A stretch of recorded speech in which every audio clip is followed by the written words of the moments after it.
Ce journal vous est offert par DACO SARL, société d'expertise comptable et de fiscalité.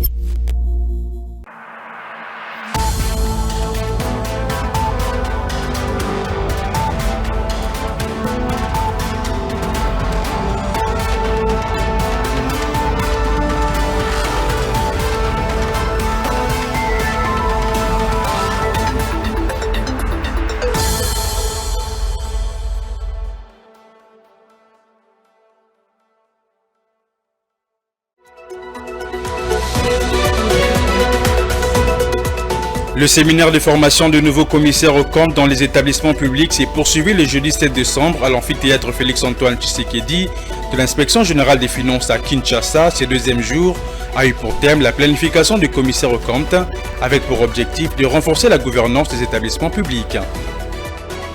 La troisième édition de la foire du livre pour Noël destinée aux écoliers s'est ouverte au Musée national de la République démocratique du Congo. Cet événement prévoit plusieurs activités, notamment une exposition et vente de livres, des conférences sur différents thèmes. C'est dans le but d'inculquer la culture de la lecture aux plus jeunes, à suivre dans ces journaux.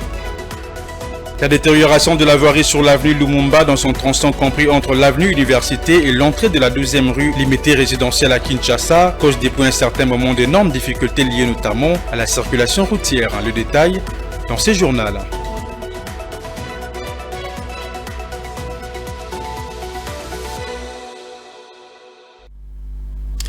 C'est tout pour le titre, mesdames et messieurs. Bienvenue dans cette édition du journal sur Ecofilm Télévision. Tout d'abord, comme je l'annonce au sommaire, le séminaire de formation de nouveaux commissaires aux comptes dans les établissements publics s'est poursuivi le jeudi 7 décembre 2023 à l'amphithéâtre Félix-Antoine Tshisekedi de l'Inspection générale des finances à Kinshasa, animé par le président de l'Ordre national des experts comptables. Ce deuxième jour a eu pour thème la planification du commissaire aux comptes avec pour objectif de renforcer la gouvernance des établissements public. Fulgence Milaï pour les commentaires.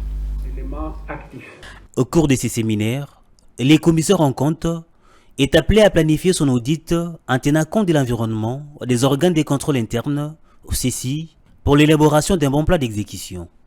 Dans ce mot, les numéros 1 de l'ONEC a souligné les différentes étapes de planification, à savoir la planification et procédures inhérentes, l'identification des risques, la stratégie d'audit, les plans d'audit, mais également les plans définitifs.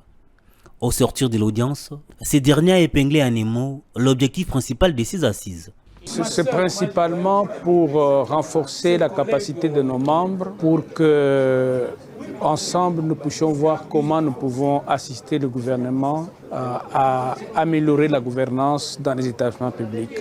Occasion également pour certains participants de saluer l'initiative. C'est très important parce que sans une bonne planification, on ne peut pas exécuter un bon travail et in fine, vous n'aurez pas un bon rapport du commissaire aux comptes. Notons qu'au cours de ce séminaire de 3 jours, les participants sont édifiés sur les cadres légaux et déontologie du commissariat aux comptes dans les établissements publics et cadre légal au ADA. L'inspecteur général des finances, chef des services Jules Alingueté, interviendra les derniers jours sur les attentes du gouvernement par rapport au travail des commissaires aux comptes dans les établissements publics. La République démocratique du Congo se prépare à conclure sa 5e revue dans le cadre de l'accord de facilité élargie de crédit, un programme économique conclu avec le Fonds monétaire international, mais qu'apporte concrètement ces programmes à l'État congolais. Dans une récente sortie médiatique, le ministre des Finances Nicolas Kazadi s'est étendu sur le bénéfice dont tire l'État du dit programme. Plus de précisions dans ses commentaires. La conclusion prochaine de la 5e revue de l'accord au titre de la facilité élargie de crédit marquera une nouvelle étape pour la République démocratique du Congo qui s'investit considérablement dans l'effort de rendre plus transparentes ses finances publiques. Par ses soucis de transparence, en croire le ministre des Finances Nicolas Kazadi, les pays pourraient bénéficier à l'échiquier international de plusieurs financements tant privés que publics nécessaires pour la réalisation de ces grands projets. Le signe que nous avons la volonté de mettre de l'ordre dans nos finances publiques et de les gérer selon des normes acceptables. Avoir un programme avec le FMI, c'est comme faire auditer les comptes pour une entreprise. C'est un gage de sérieux, ça vous donne accès à plus de financement, qu'ils soient publics ou privés, parce que Ça rassure l'investisseur. Au-delà des réformes clés instaurées dans le secteur financier grâce à ces programmes, conclus avec cette institution de Bretton Woods, le pays a pu mobiliser de recettes extérieures comme jamais fait par le passé. Nous avons pu mobiliser des ressources extérieures comme jamais par le passé.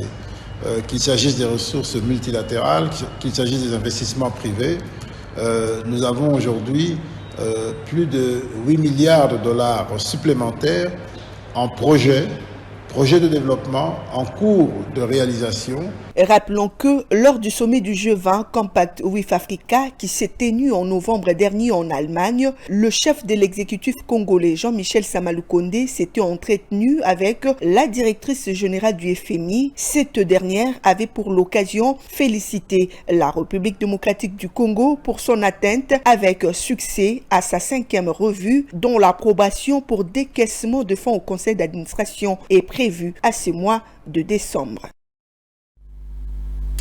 Le ministre de l'Enseignement primaire, secondaire et technique, Tony Mwaba Kazadi, a fait le déplacement du ministère de la Fonction publique, modernisation de l'administration et innovation du service public le jeudi 7 décembre 2023. Objectif échanger avec le vice-premier ministre de la Fonction publique, Jean-Pierre Liaou, au sujet de l'audit du fichier du personnel du ministère de l'EPST. Suivez. Après avoir accueilli son hôte, le vice-premier ministre de la fonction publique Jean-Pierre Liaou a eu un tête-à-tête avec le ministre Tony Mwaba Kazadi pendant quelques minutes avant de rejoindre les équipes techniques de la fonction publique et de l'EPST pour une séance didactique. Se confiant à la presse, le ministre Tony Mwaba Kazadi a avancé la raison de cette rencontre. Le gouverneur de la Mongala avait procédé à la suspension du comité provincial, c'est-à-dire les prophètes, l'IPP et le DIPROCOP, en les remplaçant par un intérimaire qui se trouve être un ancien agent de l'EPST. Mais aussi, il s'est étendu sur la situation prévalente dans la province de la Mongala et qui a été sujet d'échange avec son collègue. Le ministère de l'EPST au niveau national m'avait poussé à suspendre alors cette province éducationnelle et la mettre sous tutelle d'une autre.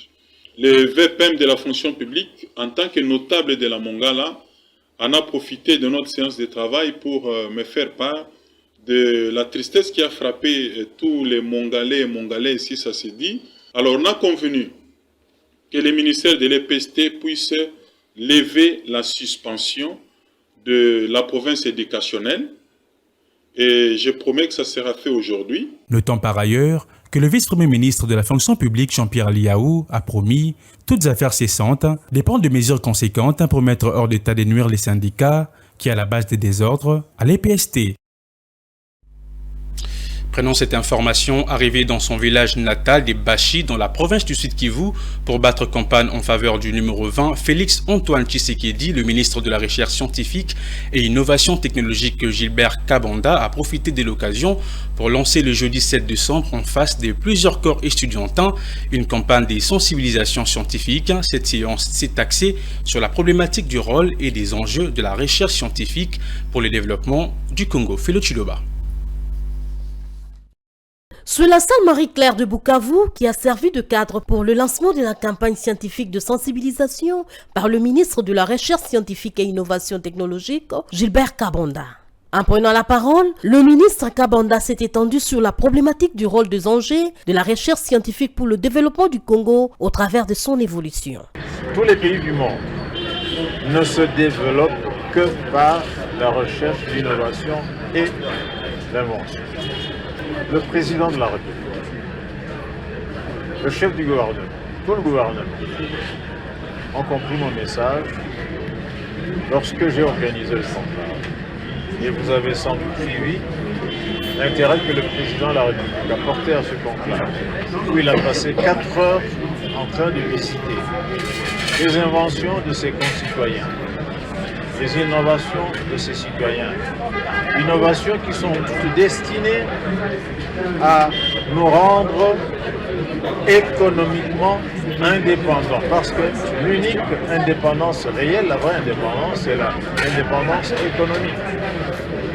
Jusqu'aujourd'hui, notre pays est extroverti, vous le savez très bien, et nous subissons donc le bon vouloir, nous subissons donc des caprices de ceux qui achètent nos matières premières, parfois à des prix qui sont vils et qui déterminent eux seuls.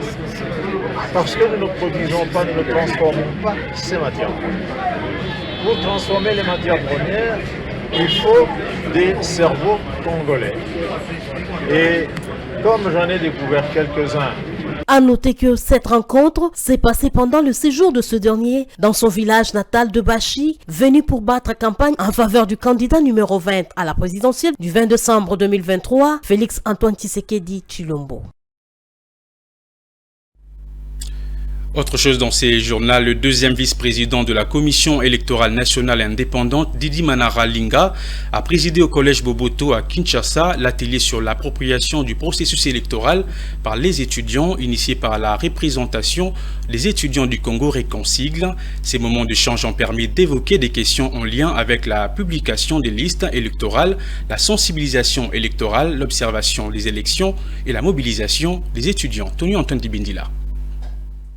Organisé en collaboration avec la Fondation internationale pour les systèmes électoraux, IFES, et l'Institut républicain international, IRI, ces travaux ont vu les deuxièmes vice-présidents de la CENI réaffirmer les fermes engagements de la centrale électorale à respecter les délais constitutionnels pour la tenue le 20 décembre prochain des scrutins combinés, relevant que cet objectif est bien à la portée de la CENI qui a mobilisé toutes les énergies pour y parvenir. Nous sommes à 13 jours de la tenue effective des élections.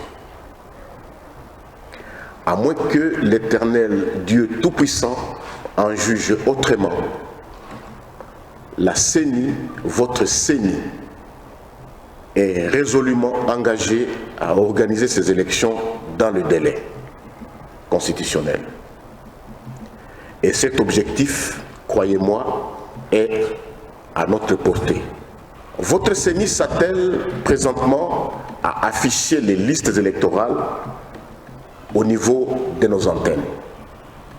Les listes électorales par bureau de vote de tous les électeurs. L'auditoire a suivi avec une attention soutenue deux communications autour des questions relatives au processus de vote, à la compilation et la publication des résultats provisoires, la cartographie des bureaux de vote et les opérations de dépouillement, mais aussi les fonctionnements du dispositif électronique de vote, autrefois appelé machine à voter, assorti de quelques simulations de l'opération proprement dite pour une meilleure assimilation. La rencontre s'est clôturée par un jeu de questions-réponses apportant la lumière sur un certain nombre de préoccupations soulevées. Le candidat président de la République et opposant Adolphe Muzito dit être favorable à un léger report des élections, question de permettre à ce que la CENI s'organise efficacement, une hypothèse non viable pour un partisan d'une formation politique au pouvoir qui estime que l'opposition congolaise ne reconnaît pas en perte de vitesse, mais surtout que le délai constitutionnel en termes des élections doivent être respectés. On l'écoute dans ses propos recueillis par Claude Kungu et Edi Boma. C'est juste l'expression d'un sentiment de désolation voyant ce qui se passe sur le terrain. Il a compris que la population a réalisé que l'opposition jusque-là n'est pas prête, bien sûr, pour les élections. C'est comme ça que cette dernière commence à agir sous émotion, en proposant d'ailleurs de bafouer, de fouler à pied la Constitution de la République. Mais j'aimerais également vous dire qu'en 2018, lorsque nous avons pris les pouvoirs, nous avions juré sur la promotion de l'état des droits. L'état des droits veut aussi que nous puissions respecter tous les critères de la démocratie. Et la démocratie veut que lorsque vous êtes élu pour 5 ans, après 5 ans, il faut demander soit le renouvellement, soit vous laissez directement. Nous voulons normalement que la population elle-même puisse se renouveler, sa confiance sur nous, ou encore qu'il puisse voter pour l'opposition. Mais je vois que déjà l'opposition démontre à suffisance ses limites. J'aimerais également rappeler à l'opinion que la CENI a un porte-parole.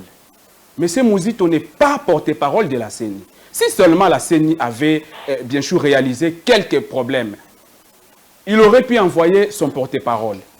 Mais nous sommes sidérés de voir que c'est maintenant M. Muzito qui est de l'opposition qui prend maintenant la place du porte-parole de la CENI. Nous irons aux élections et nous sommes prêts pour les élections. Je l'ai également annoncé au sommaire de ces journaux, la 3e édition de la foire du livre pour Noël destinée aux écoliers s'est ouverte au musée national de la République démocratique du Congo. Cet événement de 4 jours, soit du 6 au 10 décembre 2023, prévoit plusieurs activités, notamment une exposition de livres et vente de livres, des conférences sur différents thèmes tels que la lecture et l'écologie, de pièces de théâtre ainsi que de la musique. Et cette foire s'inscrit dans l'objectif d'inculquer la culture de la lecture aux plus jeunes. Eddie Boma. Pour clôturer l'année 2023 de manière consciencieuse, la foire du livre pour Noël qui s'est ouverte sous le thème « Un livre pour une jeunesse bien éduquée et actrice du développement » est une occasion des retrouvailles entre les enfants, le parent, le lecteur curieux et amoureux des livres dans une ambiance festive et chaleureuse.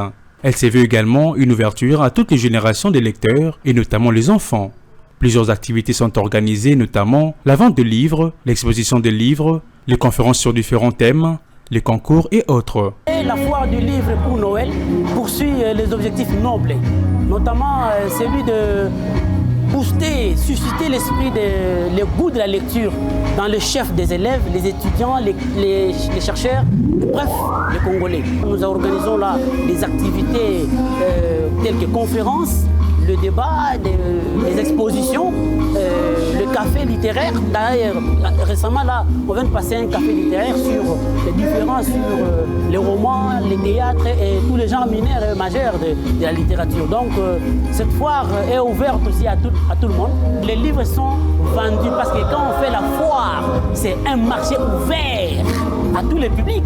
Parce qu'il se pourrait qu'on n'ait pas le temps nécessaire pour aller sur Takintambo, on habite à Tchambo, mais à travers la foire, tout le monde est venu. La plupart, ceux qui ont reçu les invitations, les éditeurs donc, sont venus. On a la possibilité de vendre, même à petit prix. Le meilleur cadeau qu'un parent peut donner à son enfant, c'est les livres. Parce que dans les livres, on cache tout. À l'école, on n'apprend pas tout. À l'école, il y a un petit temps où le programme est limité, où soit le professeur aussi ne connaît pas tout. Mais à travers les livres, l'enfant peut aller approfondir d'autres notions. Donc, le message que nous lançons aux parents, c'est d'initier les enfants à la lecture. Cette foire qui est un cadre d'échange et des retrouvailles entre les acteurs du secteur du livre va se clôturer ce dimanche 10 décembre. Quittons la ville de Kinshasa pour Ituri, où le tronçon routier Bunia-Iga-Barrière Mongwalu, récemment réhabilité par le gouvernement provincial, est retombé dans un état piteux. Manque de maintenance, mauvaise utilisation de cette route par les usagers, dont notamment les usagers chinois avec leurs gros engins, font partie des causes de ces délabrements de moins 12 à 13 km sur les tronçons compris entre Kobu et Kilo, chef-lieu du secteur de Banyali. Kilo, long d'environ 80 km. Le délabrement de cette route a déjà des conséquences directes sur les vécus quotidiens de la population.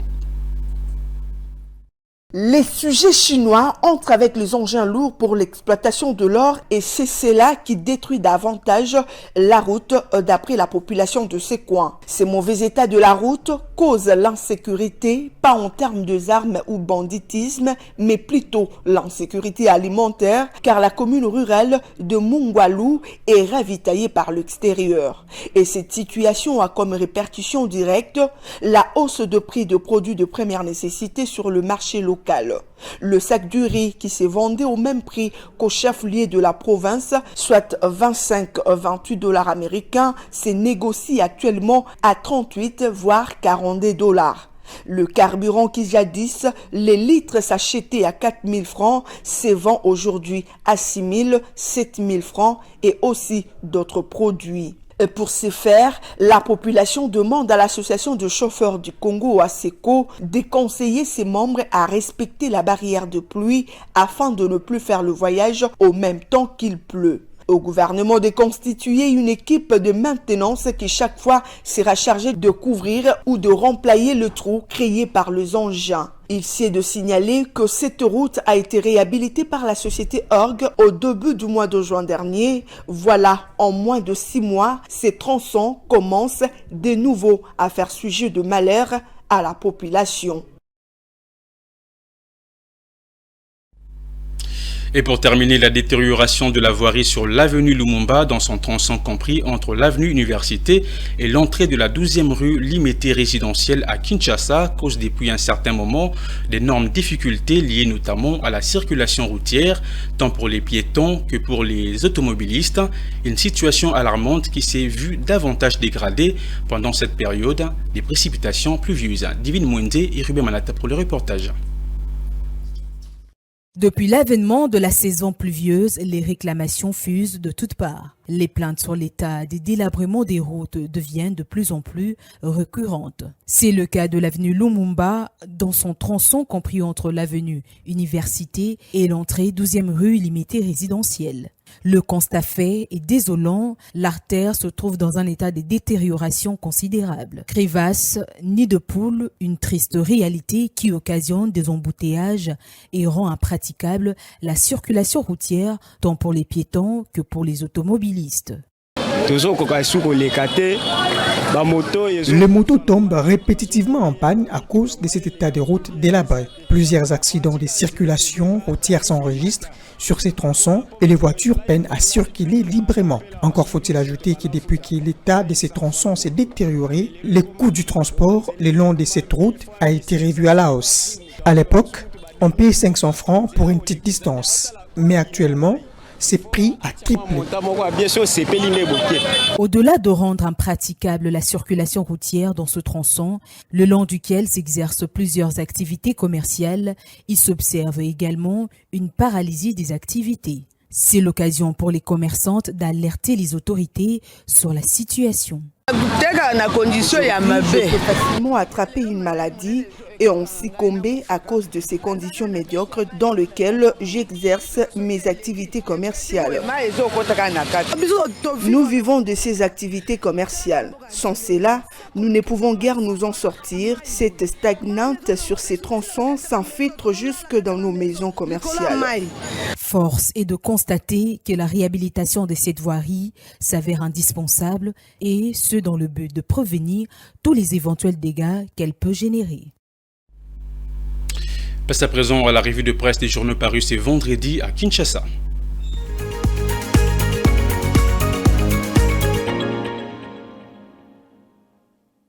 Mesdames et messieurs, bienvenue à tous dans cette revue de presse économique. Débutons cette revue de presse avec Africa News qui titre « La CENI sollicite 4 Antonov et 10 hélicoptères au gouvernement ». Le journal indique que, avec sa taille du sous-continent, la RD Congo exige des infrastructures routières, aéroportuaires, ferroviaires, maritimes et lacustres pour les déplacements de sa population et la communication interprovinciale. Organiser des élections exige des moyens logistiques colossaux. En perspective des scrutins combinés du 20 décembre prochain, voulu inclusif et apaisé, la Commission électorale nationale indépendante s'est bat pour relever le défi et organiser les 10 scrutins dans les délais impartis. Voilà qui justifie la correspondance du président de cette institution d'appui à la démocratie, Denis Kadima Kazadi, adressée au président de la République depuis le 5 décembre dernier.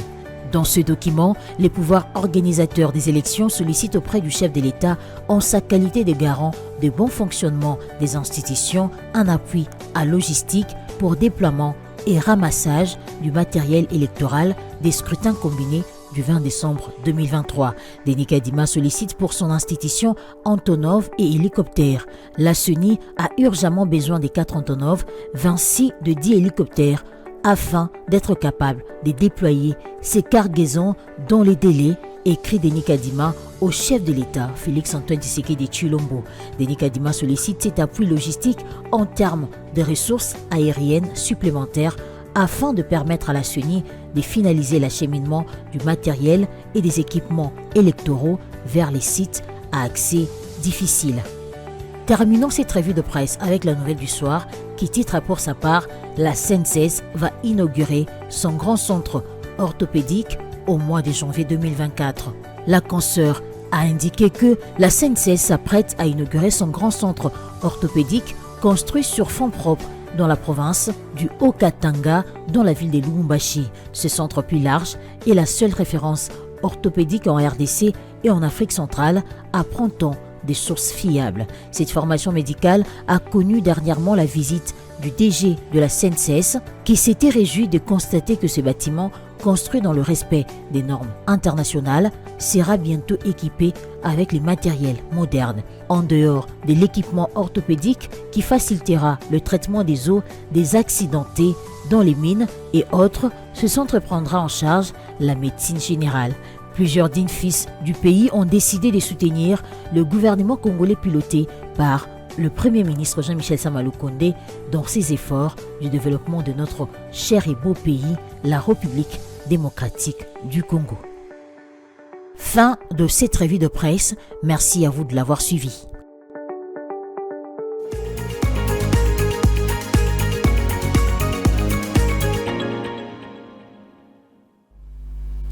Cela fait un DC journal, mais avant de nous quitter, voici le rappel de titre.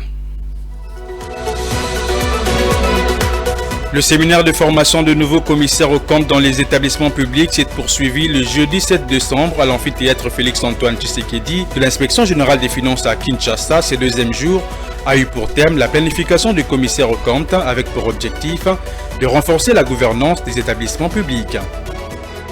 La troisième édition de la foire du livre pour Noël destinée aux écoliers s'est ouverte au Musée national de la République démocratique du Congo. Cet événement prévoit plusieurs activités, notamment une exposition et vente de livres, des conférences sur différents thèmes. C'est dans le but d'inculquer la culture de la lecture aux plus jeunes. Vous l'avez suivi dans cette édition du journal. Et puis vous avez suivi dans ces journaux la détérioration de la voirie sur l'avenue Lumumba dans son tronçon compris entre l'avenue Université et l'entrée de la 12e rue Limité résidentielle à Kinshasa cause depuis un certain moment d'énormes difficultés liées notamment à la circulation routière.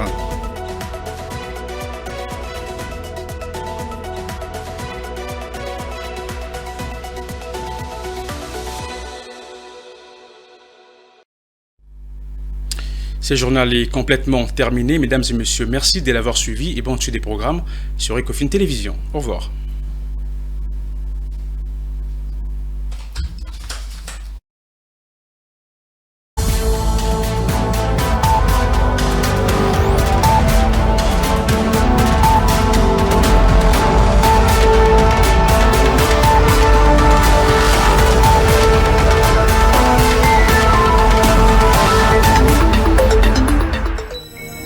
Ce journal vous a été offert par DACO SARL, société d'expertise comptable et de fiscalité.